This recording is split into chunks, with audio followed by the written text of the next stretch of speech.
a justiça da reencarnação. Quantas reencarnações nós fomos bem austeros, bem brutalizados, bem perversos, em que não tínhamos nada de piedade. Mas hoje ainda deu um passinho a mais, né? Estamos piedosos até hoje. Tão piedosos que viemos aqui hoje. Olha só. Tão piedosos que viemos aqui hoje. Já nos melhoramos. E é por isso que falar em justiça da reencarnação, independente de tempo de doutrina espírita que se tenha numa existência, é necessário fazer um balanço espiritual, aos que poucos fazem na Terra. Nós fazemos os nossos balanços materiais, comumente. Como é que está a minha pensão, como está as minhas aplicações, como está as minhas propriedades. Sempre fazemos os nossos balanços materiais. Mas veja que balanço espiritual, raramente nós fazemos. E eu convido a todos vocês a fazer esse balanço agora. Ele é simples. Irá identificar nas nossas almas o pequeno ou menor progresso que se tenha feito desde então. Porque o propósito da doutrina espírita, nada mais, nada menos é do que nos auxiliar a adiantar em progresso nessas questões. Por isso eu pergunto, nesse balanço espiritual, eu hoje, eu sou o melhor filho? Eu sou o melhor filho?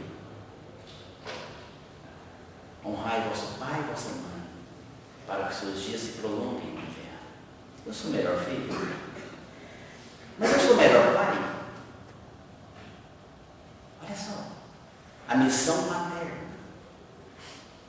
Hoje, eu sou o melhor pai. A doutrina espírita tem me auxiliado a entender os propósitos divinos, de receber nas minhas mãos uma herança de auxiliar o espírito, encaminhando ao progresso evolutivo. Eu sou uma melhor mãe?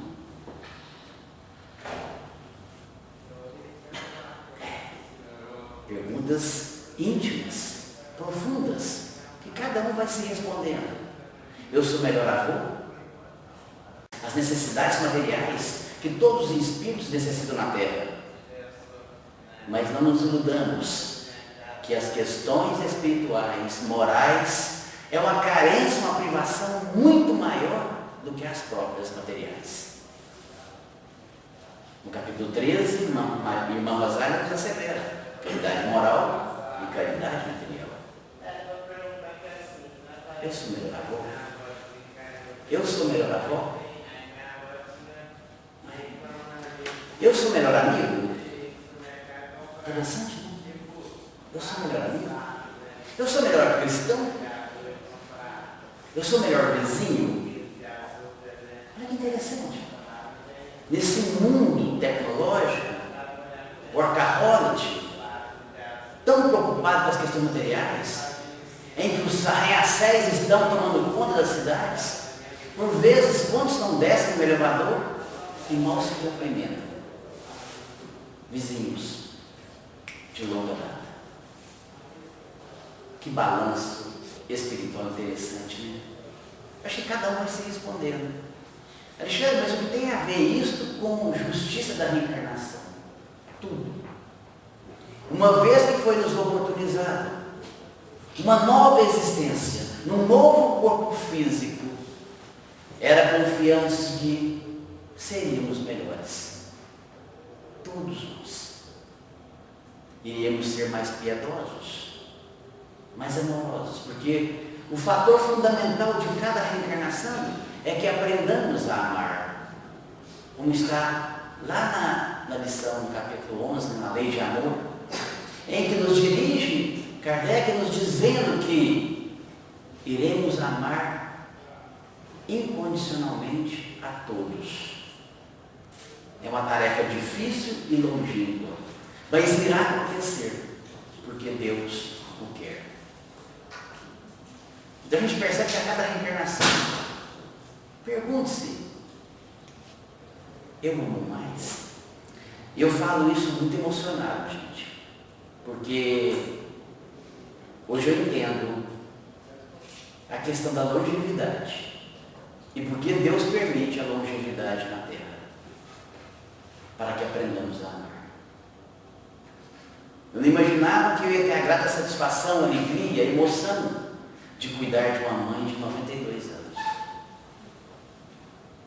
Onde ela brincando esses dias falou assim: nossa, Alexandre, você está se saindo um ótimo enfermeiro. Quer quis falar cuidador. E essa noite eu dormi com ela, passei o dia inteiro com ela. Eu abri mão de todos os meus afazeres para ficar com a minha mãe. Ao que muitos idosos acham que já não tem utilidade laboral para quase nada, esquecem-se da grande utilidade de fazer com que aqueles que convivem com eles possam se melhorar moralmente, dando a oportunidade para esses também que estão nesse período de convalescência, de velhice, de longevidade, se melhorarem também em várias questões morais que ainda o tempo concede para essa transformação. Então eu falo isso com felicidade, porque essa pergunta que eu falo, eu sou o melhor filho?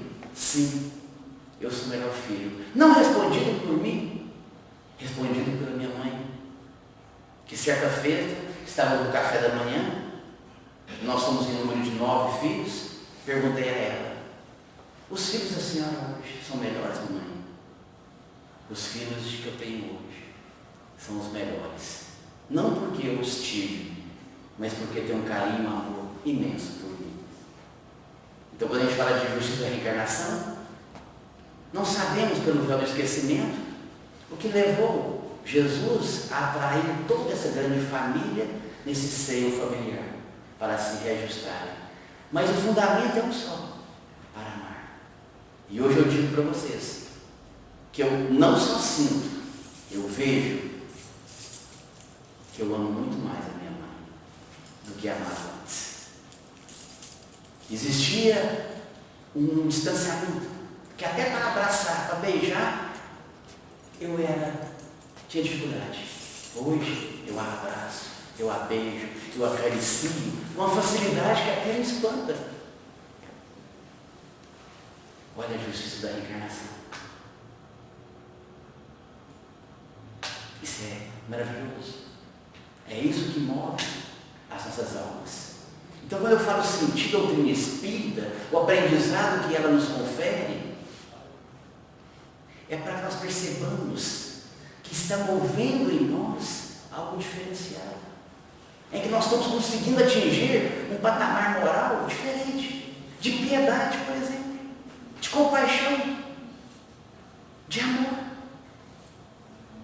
e que começa principalmente dentro dos lares, naquela intimidade, em que nós temos tanta dificuldade ainda de lidar com aquilo. Quão bom é perceber que minha mãe já está muito próxima de partir, 92 anos. Mas igual ela disse hoje, quando eu perguntei: mamãe, você não tem medo de morrer? Não, meu filho, não tenho, estou pronta para Jesus. Mas de deixar vocês vai ser uma coisa muito difícil. E assim. Aí eu peguei e corri lá na Bíblia dela, peguei a transfiguração, quando Jesus chama José, Tiago e João.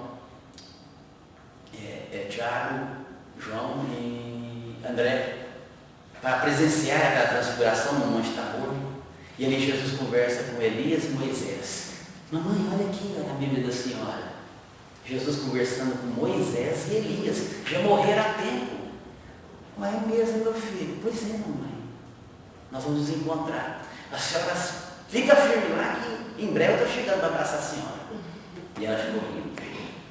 Porque na religião dela, ela entende que morreu, acabou. É como ela aprendeu. Então, vocês agradeço a recompensa de vocês de estar compartilhando isso com vocês, porque é essa essência que a doutrina espírita vai nos fazendo. Não só aprender a doutrina espírita, mas a sentir e levar para os nossos lares. A vivenciar isso que a gente aprende. Porque senão fica muito teórico. E é tão satisfatório quando a gente põe sentimento, põe vivência, põe prática daquilo que a gente vai entendendo ao longo dessa jornada. Nessas bênçãos, nesses hospitais, nessas oficinas de trabalho que Jesus nos concede para todos estarmos aqui. Então, essa é o balanço espiritual. Porque, na verdade, infelizmente, o que ocorre com muitos de nós, mesmo espíritas, em relação à reencarnação, é nos acharmos, por exemplo, injustiçados. Muitos de nós nos achamos injustiçados, não está errado. É mais ou menos assim, ó, Deus, tem outros Alexandres na face da terra, não é só eu. Então acho que está vindo tudo para mim. Não é? A gente se acha assim, injustiçados. Mas a grande maioria reclama. Reclama das suas condições. Como se Deus tivesse errado tudo. Quer ver? Reclamamos do cabelo, da cor dos olhos, da altura, da condição financeira, da família, da profissão. E aí vai. A lista de reclamação é enorme. Reclamamos de tudo, não, é bem, gente. Não é? Então, nos achamos injustiçados e reclamamos de tudo. É o que acontece muito. E quando a gente começa a reclamar, algo assim mágico acontece. Nós nos vitimizamos, porque é fácil vitimizar, não é? Eu sou uma vítima da circunstância, né? De como eu nasci, com o corpo que eu nasci, na condição que eu nasci, na família que eu estou, e aí vitimiza de tudo. Então fica muito difícil entender justiça da reencarnação. Quando reclamamos, quando vitimizamos e quando não aceitamos. Fica muito complicado. Então eu trago uma lição lá do Fonte Viva, a lição 129, guarda a paciência, para a gente entender esse aspecto. Guarda a paciência. Emmanuel escreve uma carta de Paulo aos Hebreus, que eu acho linda, são um trechinho. A carta de Paulo diz assim: porque necessitais de paciência, para que depois de haver desfeito a vontade de Deus, possais alcançar a promessa. Porque necessitais de paciência, para que depois de haver desfeito a vontade de Deus, possais alcançar a promessa. Aí Emmanuel dá uma aula sobre esse trechinho. Dá uma aula. Questão 129, lição 129, guarda a paciência, Fonte Viva. Se você tem essa obra, por que eu digo isso? Porque essa lição para o Alexandre aqui foi um divisor de águas. Um divisor de águas. Sim, acredite. Veja que Deus me permite uma reencarnação para que eu chegasse no momento dela, uma lição da doutrina espírita fosse o divisor de águas. Vocês acham pouco? Então, para mim, já está mais que justa a reencarnação, porque eu compreendi tudo. Nossa, Alexandre, mas foi assim, eu tinha mais de 50 anos quando aconteceu isso, eu tinha. Eu bati muita cabeça antes. Mas Jesus, sempre com misericórdia, foi me conduzindo, como a todos nós. E é por isso que nós estamos aqui hoje. Por a condução de Jesus. Principalmente porque, se fosse nos dar tudo o que a gente gostaria, eu acho que estava aqui eu, talvez José e mais uns dois. Ou talvez nem eu. Talvez nem eu. Ainda bem que Deus não me deu tudo que eu gostaria. Deu o que eu precisava. E é por isso que eu estou aqui. E acredito que vocês também. Então Emmanuel, no finalzinho dessa lição, ele fala assim: alcançaremos a concretização dos nossos projetos de felicidade. Isso é bem, gente. Isso é justiça da reencarnação. Nós somos seres imortais. A gente vai concretizar muita coisa bacana ainda, muitas coisas legais.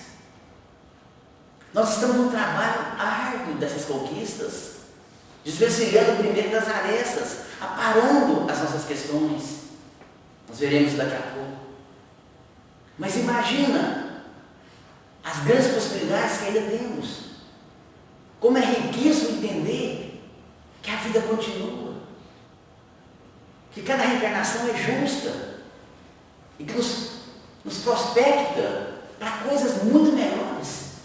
É o que eu vejo. Nessa reencarnação, a gente já está tendo um vislumbre próximo de entendimento. Mas na mensagem Emmanuel fala: alcançaremos os projetos, a realização dos nossos projetos de felicidade.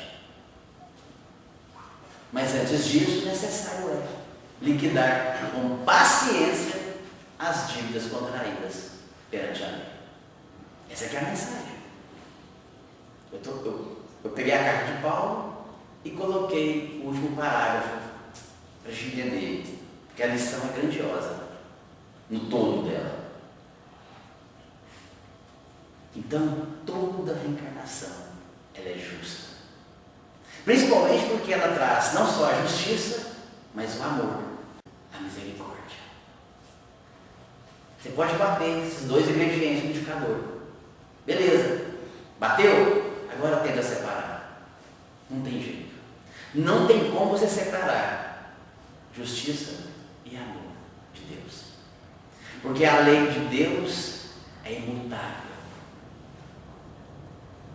Agora pensa na lei dos homens. É imperfeita. Porque é feita por seres imperfeitos.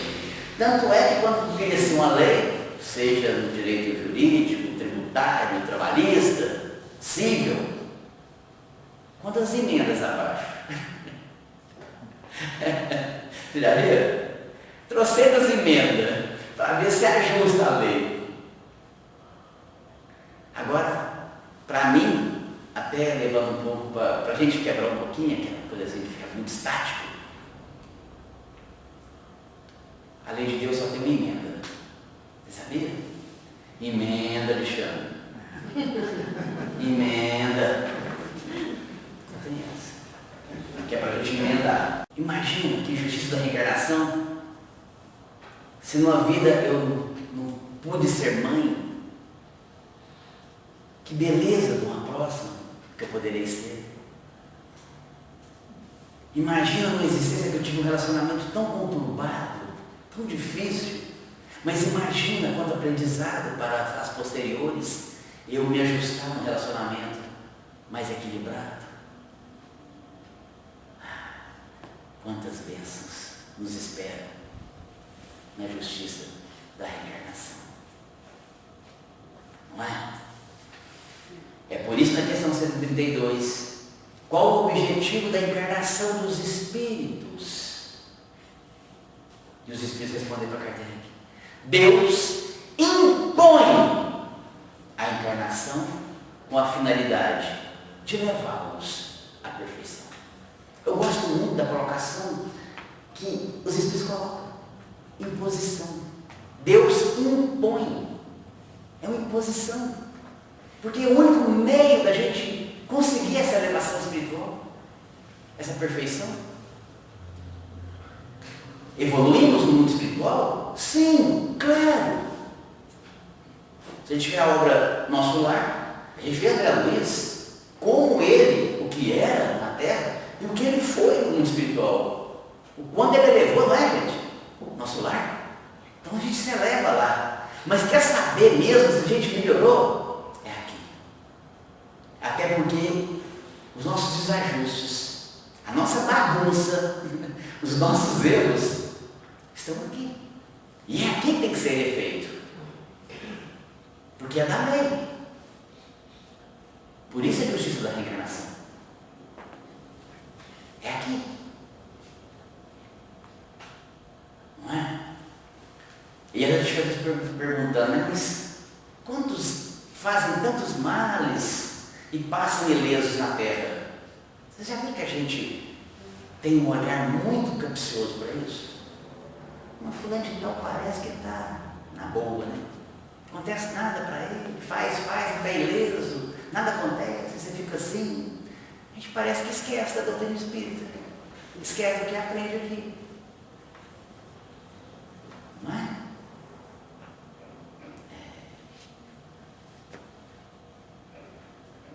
Vocês já ouviram falar na parábola do colhedor?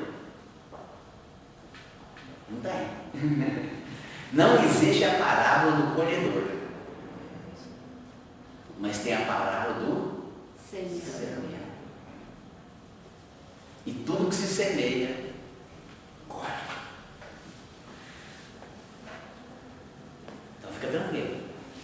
A doutrina espírita me ajudou muito nas questões terrenas, principalmente nos últimos tempos, em que a gente tem visto muitas injustiças na Terra. Hoje, com as injustiças na Terra, eu não sei mais de quem eu tenho piedade. Se são das vítimas ou se são dos algozes. Porque ninguém escapa da lei de causa e efeito.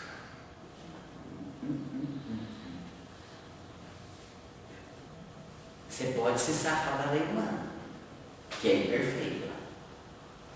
Mas na lei de Deus, da lei de causa e efeito, ninguém escapa.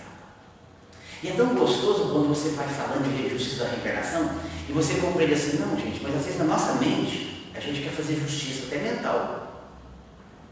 E esquece que Deus é o nosso Pai Criador. Ele sabe tudo. E ama seus filhos, independente do que eles façam na terra. Mas o que Jesus nos diz, né? A cada um segundo as vossas obras. Não é consolador isso? Para mim é demais. E eu tenho me segurado nisso, gente. Nesses dias atuais. Eu tenho me segurado. Porque o nosso componente hoje de entendimento sobre justiça modificou de outras existências. E você pode perceber isso dentro de você. Justiça hoje tem um outro aspecto dentro de nós. Tanto é que nós hoje, muitos de nós, não somos coniventes com muitas coisas na Terra. Desperdício de água, poluição do meio ambiente, maus tratos aos animais, irmãos carentes passando necessidades, familiares com problemas psicológicos e emocionais. A gente já tem uma compreensão muito grande acerca disso. Porque a nossa compreensão de justiça e injustiça já está muito clara dentro de nós. Então, quando fala a separação do joio e do trigo, está se falando disso. Como é que é a sua percepção psicológica, emocional e espiritual frente à justiça e frente à injustiça? É isso. Então, quando a gente vê que muitos estão fazendo tantas coisas e parece que a justiça humana que a gente gostaria não lhes alcança como nós gostaríamos que alcançasse, eu trago uma frase de Emmanuel que ela é muito forte para todos nós.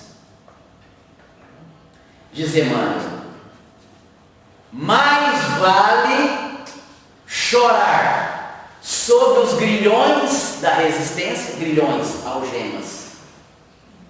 Mais vale chorar sobre os grilhões da resistência do que sorrir sobre os narcóticos da queda. Vocês compreenderam? Porque quem está caindo moralmente está sorrindo. E a gente vê na Terra hoje muita gente caindo moralmente e sorrindo. Mas qual é o preferido? Chorar sobre os grilhões, as algemas da resistência, resistindo para não cair também? ou sorrir sobre os narcóticos da queda. Narcóticos, aquilo que dopa, que a pessoa está fazendo e já está dopado por aquilo, e está caindo. Não é forte, gente? Porque virá a justiça da reencarnação. Ninguém escapa. E agora, se tratando de transição planetária, existe uma justiça da reencarnação que todos nós estamos sabendo, que é o que chamamos de degredo, de muitas almas que irão ocupar em outros orbes menos evoluídos. Porque essa condição espiritual evolutiva não está condizente mais com a posição que a Terra está se propondo. Alguém tem dúvida? E já está acontecendo, em grande escala. Em grande escala. Por isso que eu trago, a gente entender um pouco mais sobre isso. Existe uma parte do livro Céu e Inferno que chama Código Penal da Vida Futura. Você ouviu falar já? Código Penal da Vida Futura. São 33 códigos. O tempo não dá para trabalhar os 33, eu trouxe um. O código 3. Olha o que diz Kardec. Não há uma única imperfeição da alma que não carregue consigo as suas consequências deploráveis e inevitáveis.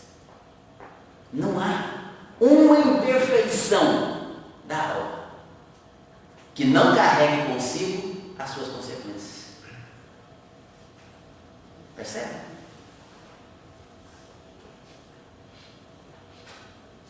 E aí você fica pensando assim, mas então, na questão 133, Kardec aproveita e pergunta, mas então de que adianta aos espíritos querer seguir da rota do bem, se isso não os isenta dos sofrimentos da vida corpórea?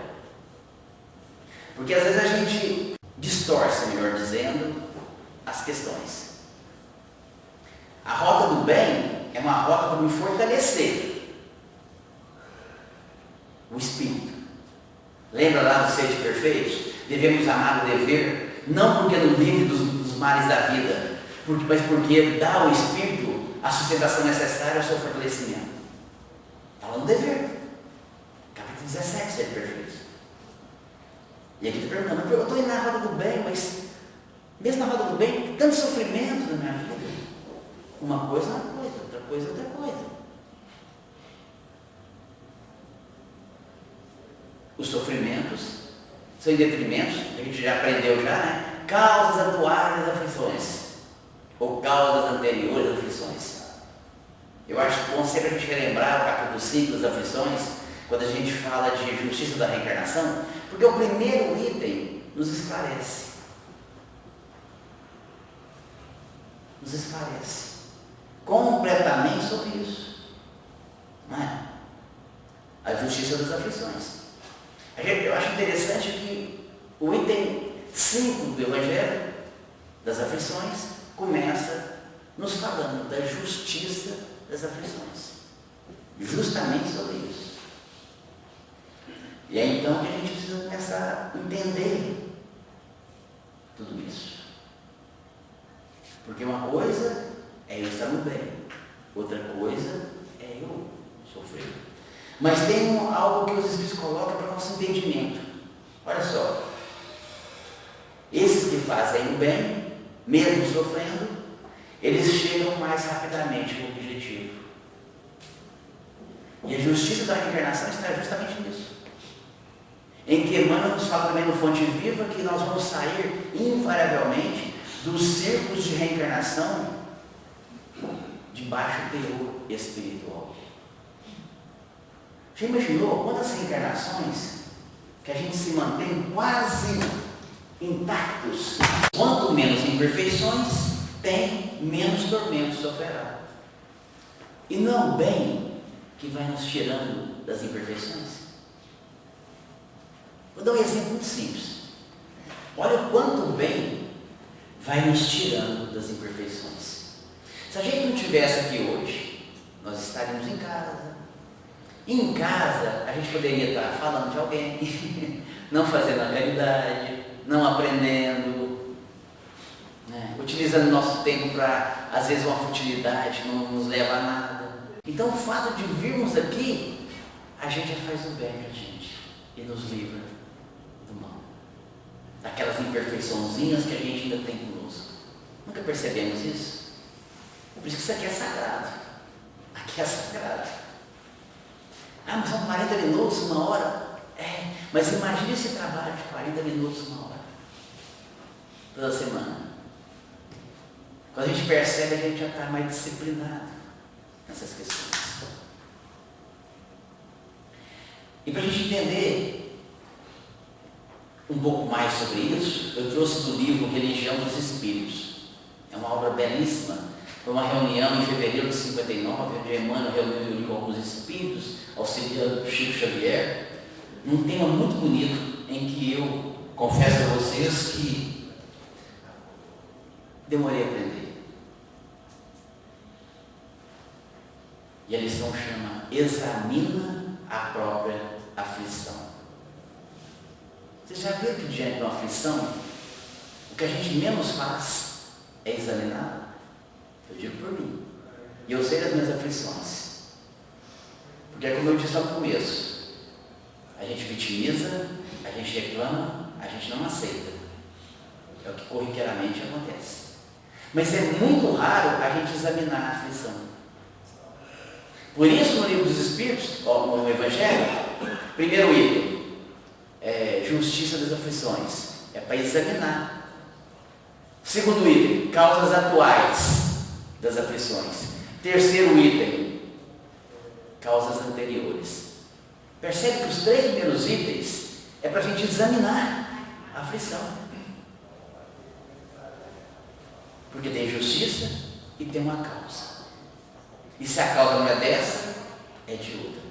Mas se não for dessa nem de outra, de qualquer maneira, ela veio para a pessoa certa. Porque nós somos empreendidos espiritualmente, está escrito no nosso espírito as questões genéticas, vamos ver daqui a pouco, que nos afinizam não só a pessoas, mas a situações. Tudo com o objetivo de reeducar, de renovar. É por isso que a justiça da reencarnação, para reeducar, para renovar. Então, Emmanuel vai dizer o seguinte: examina a própria aflição. Isso ocorre muito com a gente quando a gente vai à casa espírita. Em determinado tema da noite, primeira coisa, é igual eu, até hoje. Gente, mas está falando para mim, parece que sabe da minha vida. Os espíritos sabem. E os temas que são trazidos, não são trazidos por escolha de palestrante, é por espiritualidade. Então Emmanuel fala: examina a própria aflição para que não se converta a tua inquietude em arrasadora tempestade emotiva. Quando eu li isso, gente, mas como eu já chorei no passado, era bem arrasador mesmo. Era uma emotividade bem arrasadora e que me deixava uma inquietude tremenda. Mas faltava o exame da aflição, demorei muito a entender.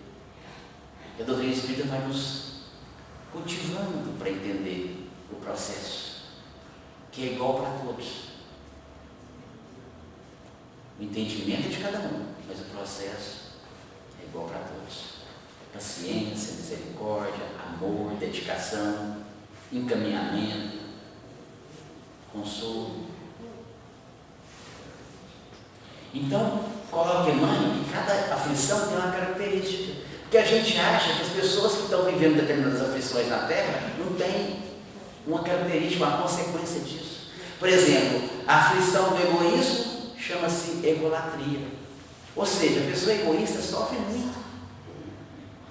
Porque nós não viemos para ser egoístas, nós viemos para compartilhar, para amar, para distribuir, para auxiliar, para servir. Nós viemos aqui para isso. Então, longe disso, é sofrimento. É sofrimento. Você pode ter tudo materialmente que a terra te oferte. Se você for egoísta, não basta. É por isso que José fala dos suicídios e da loucura, que está no capítulo 5. É muito sofrimento. A aflição do vício chama-se delinquência. Certa vez, conversando com uma amiga, achando, não tem vício não, eu não fumo, eu não bebo, eu não uso droga, nem tenho o vício da gula, de comer muito, tá? Interessante, né? Eu falei assim, deixa eu te perguntar, e o vício do julgamento? Não, eu também não falo. Vício do julgamento. A aflição do vício chama-se delinquência. Pode contar na terra. Quem é delinquente? Porque a gente olha o WhatsApp, você já julga. A roupa da pessoa, você julga.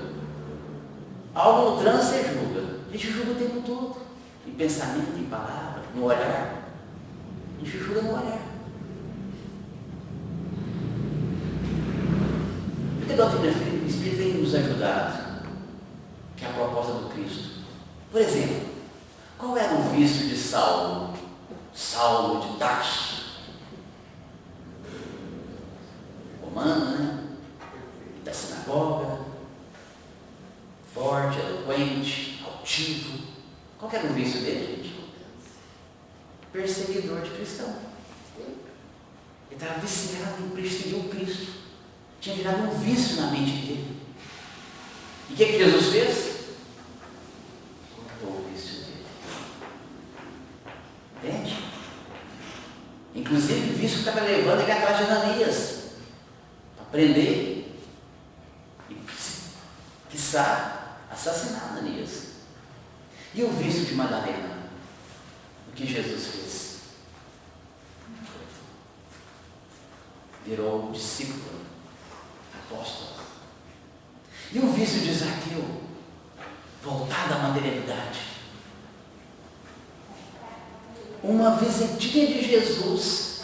Não conta como é que foi lá dentro da casa de Zaqueu, mas conta que Zaqueu se transformou.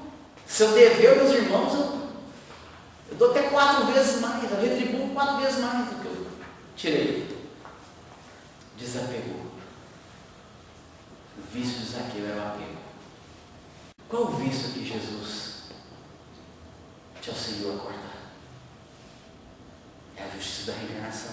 Imagina que alegria para mim voltar à pátria espiritual sem esse vício. Olha o trabalho do Cristo. Percebe? Então a gente tem que olhar a justiça da reencarnação naquilo que ela tem empreendido em nós de condição de progresso espiritual. E aí Emmanuel fala, a aflição do crime chama-se remorso. Porque todos os crimes da terra a gente fala assim, não, a pessoa ela não sente nada não, é uma psicopata, ela mata-se com frieza. A lei de Deus nos dá a consciência, nos mostra o que devemos e não devemos fazer, e só é infeliz quem dela se afasta. Há o remorso aqui. A aflição do crime chama-se remorso. Imagina você viver com remorso dentro de si. Às vezes um pequeno arrependimento, a gente não dorme meses, anos. Um pequeno arrependimento. Agora imagina um remorso.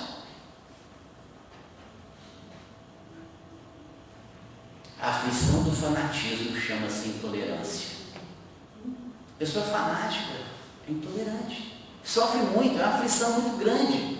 Você não convive com ninguém. Se você for fanático religioso, ninguém. Se você for fanático por time, Deus me livre. Se você for fanático por música, por político, percebe? É o que está falando. A aflição do fanatismo chama-se intolerância. A lista é grande, não dá tempo de falar tudo. A aflição da inveja chama-se despeito. Pessoa invejosa, ela pode ter um Porsche Carreira na garagem, pode ter um Camaro aqui, moto, lancha, barcos, iate, tudo. Dinheiro no banco. Se ela for invejosa, ela sofre com tudo aquilo. Porque não é o que ela tem o sentimento que ela tem. Mas ela tem tudo isso e tem inveja de uma pessoa que às vezes não tem nada e está aqui feliz. Tem sorriso fácil. A gente confunde.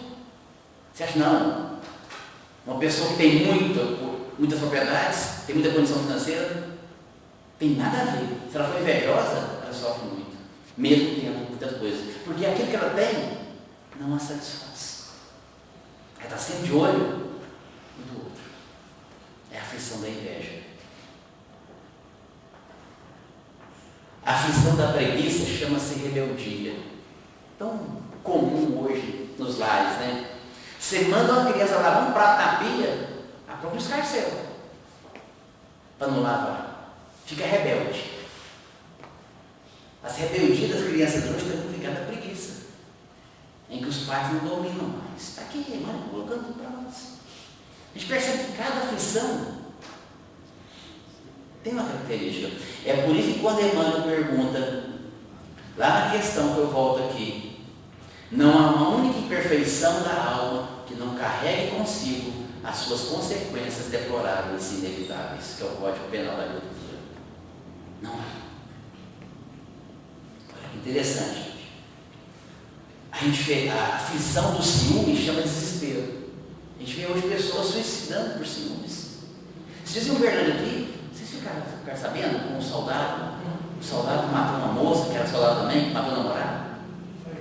Possessividade, ciúme. Que coisa doida. Está aqui, ó, mostrando para nós a realidade atual. Está aqui. Então é isso, gente. Toda aflição leva ao sofrimento. Então imagina que sofre da nossa necessidade de piedade. Porque são muitas aflições na terra. E às vezes nós espíritos olhamos do ponto de vista material, da carência material, da privação material. Sendo uma privação moral é muito mais pobreza do que é material. Muito mais. E aí se vai lá na justiça das aflições, pegando o primeiro item do capítulo 5, porque para uns nada dá certo, enquanto todos parecem, para outros tudo parece sorrir. Por que uns nascem na miséria e outros na opulência? Porque uns sofrem mais que os outros. Começa assim esse item, nos esclarecendo a justiça das aflições. E aí eu trouxe aqui um exemplo que eu acho grandioso. Para mim ele é maravilhoso. O exemplo do nosso querido Chico Xavier. Nasceu numa miséria, pais doentes, a mãe desencarnou nova, criado por uma madrasta, maltratava ele, aquela família numerosa. Mas como se não bastasse só a miséria, veio um tanto de patologia e doenças que acercou aquela criatura. É porque quem nos nasce desse jeito, e assim, parece que levam uma vida saudáveis. Será que pelo trabalho espiritual do Cristo não dava para trazer assim, um Chico bem de saúde e numa condição mais favorável financeiramente? Olha que ensino dele com tão pouco e nas condições tão difíceis, fez o que fez. Não é para nós um exemplo, não, gente. Justiça da reencarnação. E é isso que o Chico veio nos mostrar através do trabalho dele. Na condição que ele fez, que ele veio, ele fez o que fez. E às vezes nós uma condição muito melhor, fazemos tão pouco. Fazemos tão pouco. Quando você pega um gigante deitado, estrutado, Jerônimo Mendonça, tetraplégico e cego, fez o que fez. A mãe dele perguntou: Jerônimo, vocês são 9 irmãos? Sim, mãe. Pois é. Você é o único tetraplégico e cego? Sou, mãe. Pois é. É um que não para em casa. Olha só. Interessante, né? Eu gosto muito de trazer 2 exemplos e tantos outros que se tem na Terra. Porque acho que Deus foi injusto? Não. Deus não é injusto. Deus é sabedoria, como está na questão 1, né? Inteligência suprema, causa primária de todas as coisas. Então Deus não age por capricho e nem com parcialidade, não. As vicissitudes da vida têm uma causa, e uma vez que Deus é justo, essa causa também é justa. Quando você pega, por exemplo, não sei se vocês já leram a obra Há 2000 anos, que você vê um senador arrogante, prepotente, orgulhoso, que escolheu não seguir Jesus naquele momento. Aquele senador, ele tem uma morte muito triste naquela ocasião, mas depois ele reencarna. Há 50 anos depois a gente percebe na outra obra que ele vem como escravo. Você fica assim, mas que justiça da reencarnação, né? Era senador, 50 anos depois, escravo, e morre no circo romano. Então Deus age de várias maneiras para que os seus filhos possam trilhar um caminho renovador. Porque foi dali que esse Públio Lentulus iria chegar a Emmanuel, guia espiritual do Chico Xavier. Olha que belo. Eu fiquei olhando para mim e falei assim, gente, mas eu já prejudiquei tanto através da fala, eu triplicava coisas indevidas, a minha comunicabilidade era tão privada de amor, voltada às minhas viciações. E eu trouxe isso de outras existências, em que certamente eu vinha repetindo ciclos de imperfeição através da fala.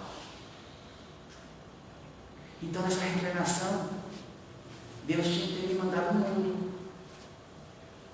Mas se Ele me manda mudo, em que me beneficiaria? E beneficiaria a tantos que eu prejudiquei. Então a justiça de reencarnação fala assim, agora eu vou te doutrinar, você vai chegar num ponto da tristeza que você vai agora usar sua fala para divulgar o Evangelho. Você vai ser divulgador do Consolador prometido. Você vai remodelar. Você vai usar sua fala agora para o bem.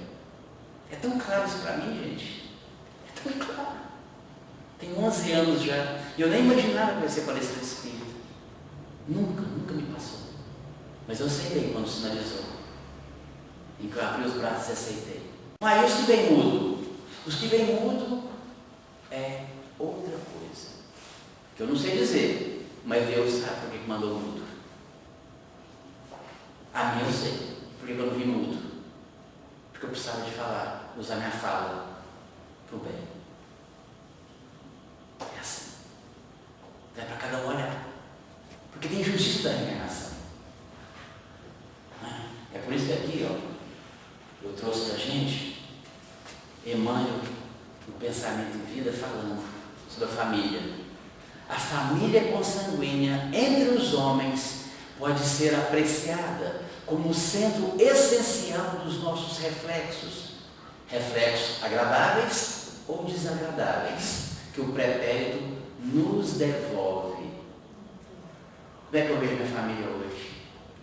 Devolveu tudo para mim. Que bênção. Que bênção. 12 irmãos. Um pai e uma mãe. Já que o débito era grande, ele mandou 12. Era muita gente para realinhar. Gente, 12. Como é que a mãe recebe 12 filhos? Está aqui, não é à toa não. 12. E olha que beleza. Estamos indo muito bem, obrigado. Graças a Deus. E aí Emmanuel nos fala, uma outra lição que antes dessa, para o berço. E nos fala, pelo trânsito da morte física, regressamos à vida maior, com a soma de realizações que nem sempre são aquelas que deveramos efetuar. Ou seja, a gente vai, desencarna em débitos. Em muitas circunstâncias, as imagens trazidas da permanência na carne são fantasmas temíveis. Imagina como estamos de lá, com fantasmas temíveis das nossas lembranças na matéria, nascidos de nossas próprias culpas exigindo reajuste e pagamento. Retomamos assim, através do berço, o contato direto com os nossos credores e devedores, para a liquidação dos débitos que contraímos. É dessa maneira que comumente renascemos na terra, segundo as nossas dívidas ou conforme as nossas necessidades, assimilando para esse fim a essência genética daqueles que se nos afinam com o modo de proceder e de ser. Nosso berço no mundo é o reflexo das nossas necessidades, cabendo a cada um de nós, quando na reencarnação, honrá-lo com um trabalho digno de restauração, melhoria e engrandecimento. Kardec faz uma única questão, uma pergunta no Livro dos Espíritos sobre a justiça da reencarnação, a questão 171, em que se fundamenta o dogma da reencarnação? Na justiça de Deus e na revelação. Olha que lindo como é que é a resposta. Pois não cansamos de vos repetir, um bom pai sempre deixa aos seus filhos uma porta aberta ao arrependimento. Olha que lindo, gente. Só tem essa questão. No Livro dos Espíritos, justiça da reencarnação, só essa questão. Um bom pai sempre deixa aos seus filhos uma porta aberta ao arrependimento. Imagina se a gente não tivesse essa porta aberta para voltar. Imagina se eu não pudesse voltar, não está aqui, usando minha fala de uma maneira melhor.